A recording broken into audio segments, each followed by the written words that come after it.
नमस्कार दोस्तों, स्वागत है आपका स्टडी फॉर जुडिशरी चैनल में। फ्रेंड्स, आज हम इस वीडियो में बात करेंगे उत्तर प्रदेश में जो सिविल जज का एग्ज़ाम हुआ था 2018 में। ये पूरा क्वेश्चन पेपर हम देखेंगे, बहुत महत्वपूर्ण प्रश्न इसमें होंगे। आप वीडियो को लास्ट तक देखना। इसमें contract act, constitution, jurisprudence, IPC, CrPC, evidence, इस सब के क्वेश्चन इसमें बनते हैं। टोटल 10 सब्जेक्ट जो है विधि के प्रश्न पत्र में टोटल 10 सब्जेक्ट हैं जिससे क्वेश्चन बनते हैं। ठीक है, स्टार्ट करते हैं। आज का पहला प्रश्न है, ये कॉन्ट्रैक्ट एक्ट का क्वेश्चन आया था। यह है वचनात्मक विबंधन पर इनमें से कौन सा वाद है। मतलब ये जो वचनात्मक विबंधन है, ये इन दोनों में से कौन सा वाद है जो इससे संबंधित है। सही आंसर है इसमें दिख रहा है आपको ऑप्शन सी, मतलब केदारनाथ बनाम गौरी मोहम्मद और Delhi cloth and general mills limited बनाम भारत संघ। ये दोनों ही किससे संबंधित है? वचनात्मक विबंधन पर से संबंधित वाद है ये। अगला क्वेश्चन है, निम्नलिखित में से कौन सही सुमेलित नहीं है। इसमें से कौन है जो सही सुमेलित नहीं है? तो प्रपीड़न, ये जो है चिक्कम अमीराजू बनाम चिक्कम से सम्मा, इससे संबंधित वाद था, ये ठीक है। अगला है परिनिर्धारित नुकसान, ये भी ठीक दिया हुआ है। अगला है पालन की असंभव्यता, ये भी सही है। और जो लास्ट में लोकनीति हेडले बनाम वैक्सेंडेल, ये इसमें गलत दिया हुआ है। इसका डी आंसर होगा कि इसमें सही सुमेलित जो है वो ये सही सुमेलित नहीं है। अगला क्वेश्चन देखते हैं, आप इसकी डिटेल देख सकते हैं। नेक्स्ट है कपट और दुर्व्यपदेशन के संबंध में निम्नलिखित में से कौन सा कथन सही है। कपट और दुर्व्यपदेशन, इसके संबंध में कौन सा कथन सही है? तो दोनों संविदा को शून्यकरण बनाते हैं, ठीक है। और कपट दुष्कृति में नुकसान के लिए वाद हेतु प्रस्तुत करता है, इसमें ये भी ठीक है। अगला है कि साधारण दुर्व्यपदेशन एक दुष्कृति भी है, ये ठीक नहीं है। सही आंसर इसका ऑप्शन ए होगा। ए और बी, मतलब पहला और दूसरा स्टेटमेंट सही है। अगला क्वेश्चन है, कै उस अभियोजन को जो उसे लूटने के बारे में ख के विरुद्ध संस्थगित किया है, छोड़ देने का ख को वचन देता है और ख ली गई चीज़ का मूल्य लौटा देने का वचन देता है।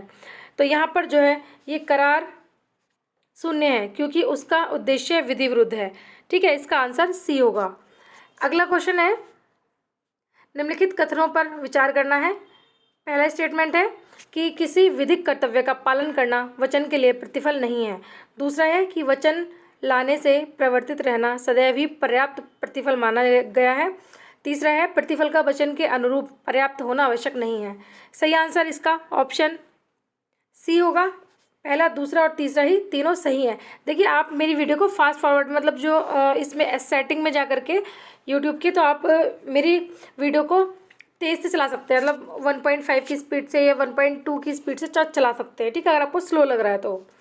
अगला है कॉन्ट्रैक्ट एक्ट, ये संशोधन अधिनियम 1997 में संशोधित किया गया था। तो किस सेक्शन में संशोधन किया गया था? ये किया गया था धारा 28 में, ठीक है। ऑप्शन सी इसका सही उत्तर है। अगला, संविदा के दायित्व की प्रकृति में परिवर्तन को कहते हैं। अगर संविदा के दायित्व की प्रकृति में परिवर्तन होता है तो उसको क्या बोलते हैं? तो उसको बोलते हैं नवीन। ऑप्शन बी इसका सही आंसर है, नवीन बोलते हैं। अगला है कॉन्ट्रैक्ट एक्ट,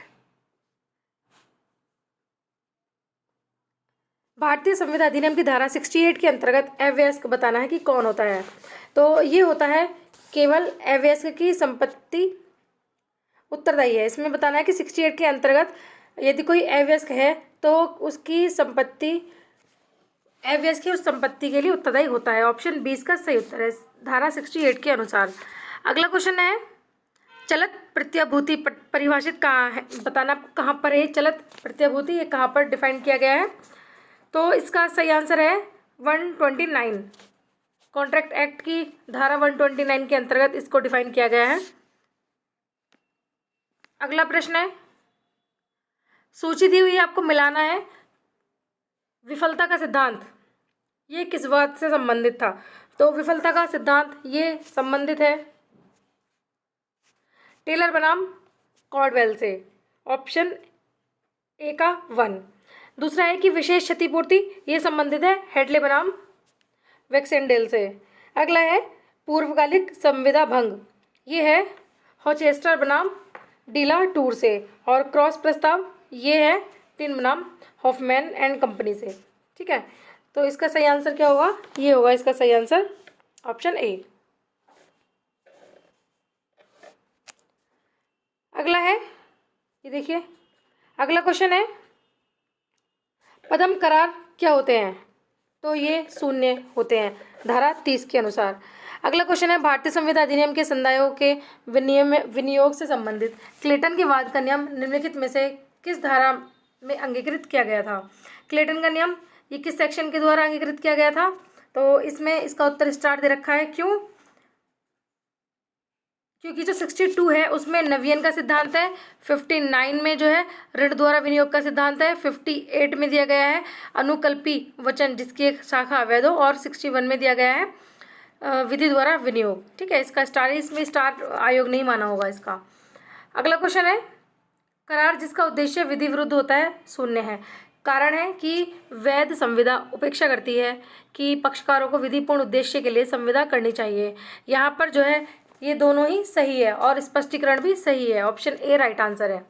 नेक्स्ट क्वेश्चन है, आपको सूचियां दी हुई हैं, यहाँ पर भी मैचिंग करनी है। दूसरे की इच्छा पर अधिशासन करता है, इसमें से कौन सा नियम लागू होगा जो दूसरे की इच्छा पर अधिशासन करता है? तो इसको असम्यक असर बोलते हैं। दूसरा वचनदाता की वांछा पर, तो इसमें क्या आएगा? ये प्रतिफल होता है। किसी बात को करने या ना करने की संविदा ये समाश्रित संविदा कहलाती है, और जहाँ की कोई व्यक्ति किसी अन्य व्यक्ति के साथ कोई बात विधिपूर्वक करता है तो उसको कल्प संविदा बोलते हैं। तो इसका जो आंसर होगा, इसका सही आंसर जो है वो ऑप्शन बी होगा। अगला क्वेश्चन है वह करार जो उसके पक्षकारों में से एक या अधिक के विकल्प पर तो विधि द्वारा प्रवर्तनीय हो किंतु अन्य पक्षकारों या पक्षकार के विकल्प पर नहीं। इसका सही आंसर क्या होगा? तो ये है ऑप्शन सी, शून्यग्रहण संविदा मानी जाएगी। अगला क्वेश्चन है निम्नलिखित में से कौन सा कथन सही है? प्रतिग्रहण की संसूचना प्रतिग्रहण के विरुद्ध तब संपूर्ण होती है, इसमें से क्या सही होगा? तो ये तब पूरी होगी जब वह प्रतिस्थापक के ज्ञान में आ जाती है। ठीक है, जो ये जो संसूचना होती है कम्युनिकेशन, ये तब पूरा माना जाएगा जब सामने वाले को उसकी नॉलेज हो जाएगी। अगला क्वेश्चन है, ये सीआरपीसी के क्वेश्चन है, मुख्य न्यायिक मजिस्ट्रेट दे सकता है, तो ये मुख्य न्यायिक मजिस्ट्रेट कितने साल की सजा दे सकता है? तो 7 वर्ष की अवधि तक का कारावास। ठीक है, ये धारा 29 का क्लॉज 1 सीआरपीसी। अगला क्वेश्चन देखते हैं, निम्नलिखित में से कौन सा सही सुमेलित है? परिवाद, कंप्लेन की डेफिनेशन कहाँ पर है? तो ये 2D में है। ठीक है, पुलिस रिपोर्ट ये 2R यानी कि 2 दा में है। फिर निर्णय की अंतर्वस्तु 354 में है ये। ठीक है, और पीड़ित प्रतिकर स्कीम ये 357 में नहीं है, ये 357A में है। उत्तराखंड में ही बना था क्वेश्चन इस टाइप का एक। डी इसका सही आंसर होगा।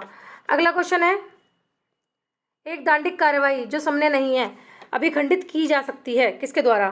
तो सही आंसर है इसका ऑप्शन सी, उच्च न्यायालय के द्वारा खंडित की जा सकती है। नेक्स्ट क्वेश्चन है, जहां अभियुक्त व्यक्ति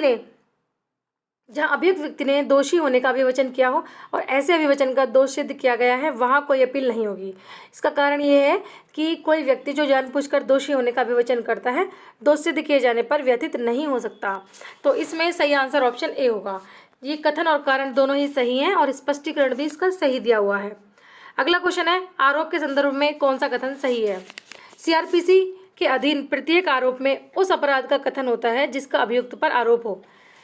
यदि एक ही समयवार के क्रम में एक से अधिक अपराध पर एक ही व्यक्ति द्वारा किए गए तो ऐसे प्रत्येक अपराध के लिए एक ही विचारण में उस पर आरोप लगाया जा सकता है। इसका सही आंसर ऑप्शन सी होगा कि दोनों ही ये स्टेटमेंट सही दिए हुए हैं। ठीक है, अगला है कि किसी चालू रहने वाले अपराध की दिशा में नया परिसीमा काल प्रारंभ होता है। अगर कोई अपराध चालू रहता है तो उसका नया परिसीमा काल क्या माना जाएगा?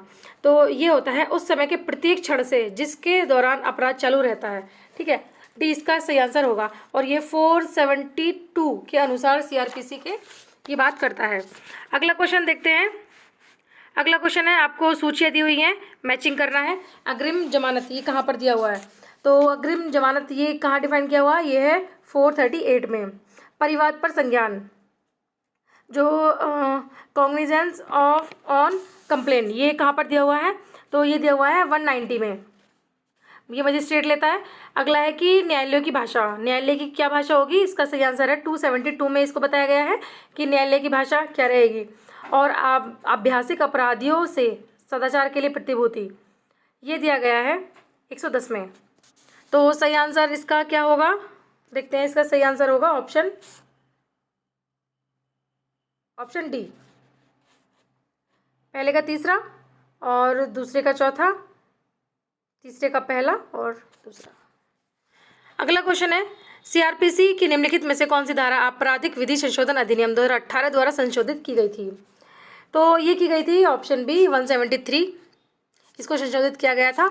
इस संशोधन के द्वारा 376, 26 और 438 को भी संशोधित किया गया था। नेक्स्ट क्वेश्चन है कि सूत्र, किसी भी व्यक्ति को एक ही हेतु के लिए 2 बार तंग नहीं किया जाना चाहिए, ये सीआरपीसी के निम्नलिखित में से किस धारा में स्थान प्राप्त करता है। तो अगर कोई भी अपराधी है, मतलब अपराधी नहीं कहेंगे, अगर कोई भी एक बार जो है, कोई व्यक्ति एक बार दोष सिद्धि या फिर दोष मुक्ति किसी की हो चुकी है, तो दोबारा वो उस चीज़ के लिए विचारणीय नहीं होगा, ये बताया गया है धारा 300 में। ऑप्शन 20 का सही आंसर है। अगला क्वेश्चन है, जबकि भारतीय दंड संहिता की धारा 376 घ के अधीन पारित दंडादेश के विरुद्ध दंड प्रक्रिया संहिता 1973 की धारा 374 के अंतर्गत अपील दाखिल की गई हो, तो अपील का निपटारा कहाँ पर होगा। तो अपील का निपटारा जो है, ऐसे अपील दाखिल करने की तारीख से 6 माह के भीतर उसका निपटारा हो जाना चाहिए। ऑप्शन ए इसका सही आंसर है, 6 मंथ के अंदर उसका निपटारा हो जाना चाहिए। अगला है, दंड प्रक्रिया संहिता का कौन सा प्रावधान बंदी प्रत्यक्षीकरण रिट से सदृश है, मतलब ये जो रिट है बंदी प्रत्यक्षीकरण, ये किस सेक्शन में है, सेक्शन 91, 93 और ये 97 है और ये 96 है। तो सही आंसर क्या होगा इसका, ऑप्शन सी होगा, जो 97 है। 97 जो है बंदी प्रत्यक्षीकरण रिट से सदस्य रखती है ये। अगला क्वेश्चन है, सीआरपीसी की धारा 166 के अंतर्गत जब तलाशी भारत से बाहर होती है तो दांडिक न्यायालय जारी कर सकता है, यहाँ पर क्या करेगा, तो एक अनुरोध पत्र जो है जारी कर सकता है, सी आंसर होगा। अगला क्वेश्चन है, जमानत नियम है, कारागार अपवाद है, यह कथन सर्वोच्च न्यायालय ने किस वाद में दिया था। ये एक वाद था मोतीराम बनाम मध्य प्रदेश राज्य, इसमें बोला था कि जमानत जो है एक नियम है, कारागार अपवाद है। अगला प्रश्न है, गिरफ्तार व्यक्ति की डॉक्टरी जांच के लिए दंड प्रक्रिया संहिता की किस धारा में प्रावधान किया गया है। अगर कोई व्यक्ति गिरफ्तार है तो डॉक्टर उसकी जांच करेगा, किस सेक्शन में, तो ये 54 में बताया गया है। अगला क्वेश्चन है, सीआरपीसी की धारा 164 ए के अंतर्गत बलात्कार के किसी भी पीड़ित को ऐसे अपराध से संबंधित सूचना प्राप्त होने पर, मतलब कितने टाइम में सूचना प्राप्त होने के अंदर परीक्षण के लिए किसी पंजीकृत चिकित्सक के पास भेजना होगा, तो इसका सही आंसर है ऑप्शन सी, 24 घंटे के अंदर।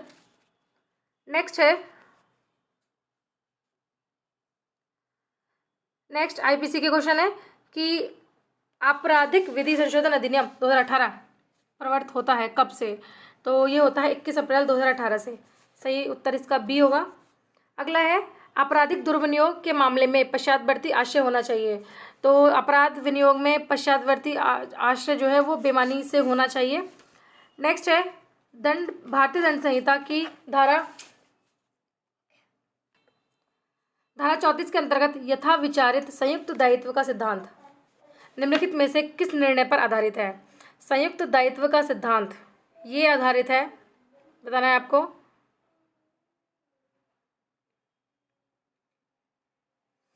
ये है वरेंद्र कुमार घोष बनाम एम्परर। ये बात भी सेक्शन 34 से संबंधित है, लेकिन इसका सही आंसर जो है वो ऑप्शन डी होगा, रेग बनाम क्रूज। संयुक्त दायित्व के सिद्धांत का विकास रेग बनाम क्रूज के वाद से उत्पन्न हुआ था, उसके बाद में वरेंद्र कुमार घोष बनाम एम्परर का वाद भी इससे संबंधित है। इसमें कुछ अपवाद सबसे पहले आए थे, जिसमें पीवी काउंसिल ने संयुक्त दायित्व के सिद्धांत को लागू करके दूसरों के कार्य को भी अभियुक्त को दोषी ठहराया था। अगला क्वेश्चन देखते हैं, इसका वैसे डी आंसर होगा। अगला क्वेश्चन आएगा, निम्नलिखित में से कौन सा युग्म सही सुमेलित है, बताना आपको क्या इसमें से सही है, मतलब मैचिंग करनी है। संशय, ये संशय दिया हुआ है 52 में, तो इसका कौन सही सुमेलित है? ठीक है। संशय, तो ये 52A में दिया हुआ है, यहाँ पे 51 लिखा हुआ है, ये 52A में दिया हुआ है। अगला है सदोष हानि। ये सदोष हानि 23 में ही है। 12 वर्ष से कम आयु की महिला के साथ सामूहिक बलात्कार, ये 376 घा और खा में, घा खा में है, ठीक है। और सामूहिक बलात्कार ये 376 घा में है। तो इसका सही आंसर जो है वो ऑप्शन ए होना चाहिए।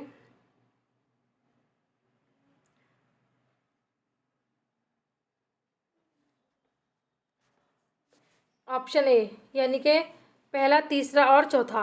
पहला, तीसरा और चौथा। हालांकि ये इसमें ठीक दिया हुआ है। इसका सही आंसर जो होगा वो सी होगा, क्योंकि ये तो गलत दिया हुआ है ना। तो इसका सही आंसर दूसरा, तीसरा और चौथा, ये तीनों सही सुमेलित किए गए हैं और ये गलत है क्योंकि ये 52 में है, ठीक है। तो इसका सी आंसर होगा, इसमें गलत दिया हुआ है इस बुक में। अगला क्वेश्चन है, निम्नलिखित में से कौन सा सही सुमेलित नहीं है? ये वाद दिए हुए हैं। तो नवतेज सिंह जौहर बनाम भारत संघ 498 से संबंधित वाद है ये। अगला है KN मेहरा बनाम स्टेट ऑफ राजस्थान, ये सेक्शन 378 भारतीय दंड संहिता।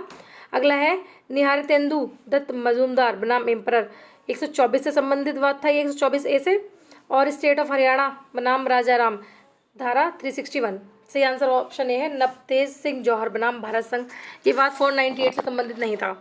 अगला है, निम्नलिखित वादों में से विचार करना है आपको और बताना है कि कौन सा वाद पहले आया, कौन सा वाद, मतलब एक क्रम बताना है आपको। तो सबसे पहले इसमें देखें जो आया था वो था सबसे पहले यूसुफ अब्दुल्ला अजीज़ बनाम state of Bombay, first number पे ये आएगा। उसके बाद में आएगा बी रेवती बनाम भारत संघ, दूसरे नंबर पे ये आएगा। फिर उसके बाद में आता है W कल्याणी बनाम राज्य, और चौथे नंबर पे है जोसेफ साइन, ठीक है। तो सही आंसर इसका ऑप्शन बी होगा। नेक्स्ट क्वेश्चन है, निम्नलिखित में से किस वाद में सर्वोच्च न्यायालय ने टिप्पणी की है कि पति अपनी पत्नी का स्वामी नहीं है? किस वाद में बताया था कि जो पति होता है वो अपनी पत्नी का स्वामी नहीं होता? तो ये बताया गया था ऑप्शन ए, जोसेफ साइन बनाम भारत संघ, इस मामले में ये बताया था। 497 का संबंधित वाद है ये।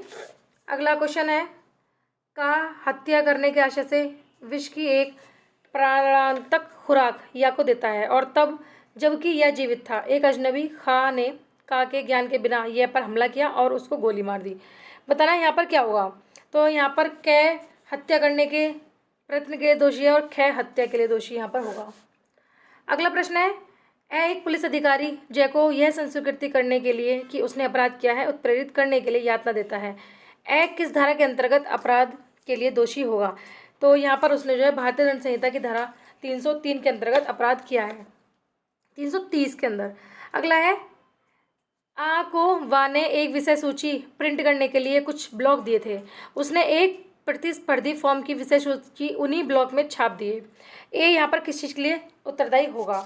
बताना है आपको उसका सही आंसर क्या होगा। तो ए ने यहाँ पर जो है ये आपराधिक, यहाँ पर उसने आपराधिक न्यास भंग किया है, ऑप्शन ए इसका सही आंसर होगा। ये प्रश्न जो है 405 सेक्शन उससे संबंधित है। यहाँ पर आपराधिक न्यास भंग होगा कि किसी व्यक्ति को कोई संपत्ति या संपत्ति का कोई स्वामित्व न्यस्त किया गया हो या फिर संपत्ति का अख्तियार करने वाला व्यक्ति हो, इसके साथ में गड़बड़ी करता है तो आपराधिक न्यास भंग कहलाया जाएगा। अगला क्वेश्चन देखते हैं, बलात्कार की पीड़िता की पहचान का प्रकटीकरण, अगर उसको बलात्कार की पीड़िता अगर कोई हो उसकी पहचान अगर कोई प्रकट करता है तो वो दंडनीय है, किस सेक्शन में? तो ये 228A में भारतीय दंड संहिता की ये अपराध दंडनीय है। अगला क्वेश्चन है, संपत्ति के प्राइवेट प्रतिरक्षा का अधिकार उपलब्ध नहीं है, तो ये उपलब्ध नहीं है। आपराधिक न्यास भंग के अपराध के प्रति ये प्राइवेट डिफेंस का अधिकार उपलब्ध नहीं है। नेक्स्ट है, आपको फिर से सूची दी हुई है, आपको मैचिंग करनी है। संपत्ति का परिधान, संपत्ति का परिधान ये उद्यापन होता है और संपत्ति लेना ये चोरी होता है। संपत्ति का न्यासतः होना अभी बताया था आपराधिक न्यास भंग होता है, और निर्दोष तरीके से प्राप्त संपत्ति को संपरिवर्तित करके अपने स्वयं के प्रयोग में लाना ये संपत्ति का आपराधिक दुर्विनियोग होता है। तो सही आंसर इसमें क्या होगा? सही आंसर इसमें ऑप्शन ए ही होगा। पहले का चौथा, सॉरी पहले का चौथा,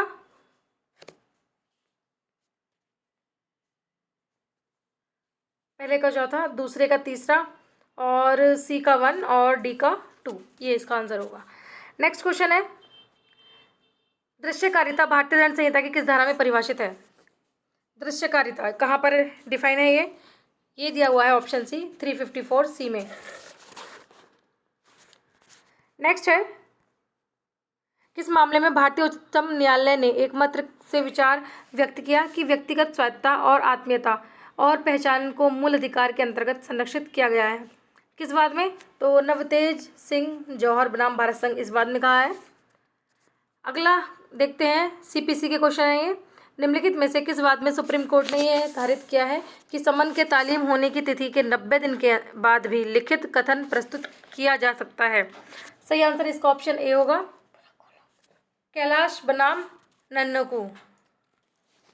नेक्स्ट क्वेश्चन है, प्रतिवादी पर दस्ती समन तामील करने के लिए वादी को दिया जाता है, तो यहाँ पर किस आदेश में आएगी बात? आदेश 5 नियम 9A में, सीपीसी के अंतर्गत। नेक्स्ट है, सीपीसी 1908 की निम्नलिखित में से कौन सी धारा अधिकारिता को परिभाषित करती है? अधिकारिता कहाँ पर डिफाइन है? ये है, कोई परिभाषा इसकी नहीं है, जबकि सेक्शन 9 में इसके कुछ प्रकृतिवादों को बताया गया है। ठीक है, तो ये परिभाषित नहीं है। अगला क्वेश्चन है, सिविल न्यायालय को सिविल प्रकृति के सभी वादों के विचारण की अधिकारिता होती है। सिविल वाद का संज्ञान अभिव्यक्त रूप से वर्जित होना चाहिए। सही आंसर क्या होगा इसका? तो इसका सही आंसर ऑप्शन सी होगा कि ए सही है लेकिन आर गलत है, कि सिविल वाद का संज्ञान अभिव्यक्त रूप से वर्जित होता है। सी इसका सही आंसर होगा। अगला क्वेश्चन है कि सूत्र है ये एक, इनवाइटो बेनिफिशियम नॉन डटूर विधि किसी व्यक्ति को कोई अधिकार या फायदा उसकी इच्छा के विरुद्ध प्रदान नहीं करती है। यहाँ पर सीपीसी के किस प्रावधान से संबंधित रखता है ये? तो ये आदेश 23 और नियम 1 से संबंधित है। नेक्स्ट है, कौन सही सम्मिलित इसमें नहीं है? वाद का उपस्थापन, ये धारा 26 में है, और अंतरभिचारी वाद धारा 88 में है, मैत्रीपूर्ण वाद धारा 90, और सामयिक मुजरा ये आदेश 20 नियम 19(3) में। तो सही आंसर क्या होगा यहाँ पर? ये ऑप्शन सी होगा, ऑप्शन सी यहाँ पर सही आंसर होगा, ये सही सम्मिलित नहीं है। अगला है, निम्नलिखित में से कौन सा कथन सही है? डिक्री पद के अंतर्गत अंतिम आदेश सम्मिलित है। जो डिक्री होती है उसके अंतर्गत अंतिम आदेश सम्मिलित है। और दूसरा स्टेटमेंट है कि गार्निशी वह व्यक्ति है जो डिक्रीकार को ऋण का भुगतान करने या उसे किसी चल संपत्ति का परिधान करने के दायित्व के अधीन होता है। तो इसमें जो है केवल पहला ही स्टेटमेंट जो है वो सही है कि डिक्री जो होती है वो अंतिम आदेश सम्मिलित रहता है उसमें। अगला क्वेश्चन देखते हैं, यह है कि सीपीसी की कौन सी धारा स्पष्टतया उत्प्रेषण रिट जारी करने की शक्ति प्रकट करती है? कौन सी है? तो ये है धारा 115। ये 115 धारा उत्प्रेषक रिट जारी करने की शक्ति के प्रकृति के बारे में बात करती है। अगला है, अभिवचन का एक आधारभूत सिद्धांत है कि अभिवचन में तात्विक तथ्यों और मात्र तात्विक तथ्यों का ही समावेश होना चाहिए। निम्नलिखित में से कौन सा वाद है जिसमें तात्विक तथ्यों की परिभाषा दी गई थी? किस वाद में कहा था? तो ये था उद्धव सिंह बनाम माधवराव सिंधिया। अगला है, आपको सूची दी हुई है, बताना है आपको कि इसमें कौन सा सही सुमेलित है। निर्णय और डिक्री ये 24 में है, निर्णय और डिक्री। खर्चे 35 में है, वादों का संस्थगित किया जाना 26, और विधिक प्रतिनिधि ये 50 में। तो सही आंसर क्या होगा इसका? देखते हैं हम। निर्णय और डिक्रियाँ ये इसमें नहीं है। इसके अलावा जो है खर्चे ये 35 में है, और वादों को संस्थगित किया जाना 26 में है। इसके अलावा विधिक प्रतिनिधि ये 50 में है। और जो निर्णय और डिक्री है इसमें दिया 34 में। 34 में जो दिया हुआ है वो है ब्याज के बारे में बताया गया है 34 में, ठीक है, ना कि डिक्री और निर्णय के बारे में। अगला क्वेश्चन देखते हैं, आपको सूची दी हुई है, मैचिंग करना है। अधिकारिता के बारे में अपेक्ष ये किस वाद से संबंधित है? तो ये संबंधित था करण सिंह बनाम चमन पासवान। अगला है, पक्षकारों का जोड़ा जाना। पक्षकारों का जोड़ा जाना, ये संबंधित है रजिया बेगम बनाम शाहजादी अनवर बेगम। अगला है आणविक पूर्ण न्याय, तो ये संबंधित वाद था वैकवर्ण वर्कमैन बनाम board of trustees Cochin port trust. इसके अलावा है स्थायी व्यदेश, ये संबंधित था अमेरिकन साइनामाइड कंपनी बनाम इथिकॉन लिमिटेड। ठीक है, पहले का है दूसरा। तो इसका सही आंसर क्या होगा? इसका सही आंसर जो है वो ऑप्शन ए ही होगा। अगला क्वेश्चन है 58 क्वेश्चन, सांविधिक लिखत की संवैधानिकता को चुनौती देने से संबंधित प्रावधान इसमें से कौन सा है? सही आंसर होगा इसका ऑप्शन है आदेश 27A नियम 1A। इसमें जो है संवैधानिक लिखित की संवैधानिकता को चुनौती दी गई है। अगला क्वेश्चन है निम्नलिखित लोक अधिकारी नहीं है, इसमें से कौन है जो कि लोक अधिकारी नहीं होंगे? तो इसमें जो है मिलिट्री का राजपत्र अधिकारी, किंतु जो सरकारी सेवा में नहीं है तो ये जो है लोक अधिकारी नहीं होंगे। इसके अलावा बाकी सभी लोक अधिकारी होंगे। नेक्स्ट क्वेश्चन है मैचिंग करना है फिर से। ये कैविएट दाखिल करने का अधिकार कहाँ पर है? कैविएट दाखिल करने का अधिकार जो है वो 148A में है, और प्रस्थापना ये दिया हुआ है 144 में। न्यायालय की अंतर्निहित शक्तियाँ ये दिया हुआ है 151 में, और दीवानी प्रकृति के बाद ये धारा 9 में। सही आंसर क्या होगा? तो सही आंसर ऑप्शन ए होगा इसमें। अगला क्वेश्चन है निम्न मामलों में दीवानी न्यायालय कमीशन जारी नहीं कर सकता, इसमें से किस मामलों में जो सिविल कोर्ट है वो कमीशन जारी नहीं कर सकता? तो डिक्री के निष्पादन के लिए इसमें कोई कमीशन जारी नहीं होगा। अगला क्वेश्चन है सीपीसी की कौन सी धारा धन की डिक्री के निष्पादन में स्त्री की गिरफ्तारी या निरोध का निर्देश करती है? सही आंसर क्या होगा?